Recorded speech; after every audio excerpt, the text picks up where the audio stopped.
అంటే సన్మానం చేయడం అయిపోయిందండి. సన్మానం చేశారు అంటే అర్థం ఏమిటి? వెళ్ళి రండి అని. పెళ్ళయిన తర్వాత వెళ్లే ముందు చెప్పండి అంటారు. వెళ్ళొస్తాం, కూర్చోండి కుర్చీల్లో. ఆమెకి చీర, ఈయనకి ధోతి ఉత్తరీయం లేదా ప్యాంటు షర్టు పెట్టాక అర్థం ఏమిటి?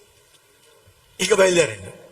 ఇక మళ్ళీ ఉండి కనీసం ఉప్మానం వేయించండి ఇలాంటివి చెప్పొద్దు. ఆ ఉప్మానం సాంబార్ ఇడ్లీనో ఆ రైల్వే స్టేషన్లోనే తినండి.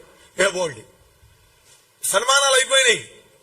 సుగ్రీవుడు వెంటనే తెలివి గలవాడుగా రామా వెళ్ళొస్తా అన్నాడు. వెళ్ళిరా అనకుండా ముందే వెళ్ళిరండి అందరూ అన్నాడు. వాళ్ళందరూ వెళ్ళిపోయారండి. విభీషణుడు పోడే ఏజాముకి ఈ మూల నుంచుని ఆ మూల నుంచుని రామా వెళ్ళేదా అంటున్నాడు. వెళ్ళారు. లేదు, నాకు ఒక కోరిక కలిగింది, తీర్చాలి రామా. ఏమిటి? నీ కులధనం నాకు కావాలి అన్నారండి. కులధనము అంటే దేవతార్చన.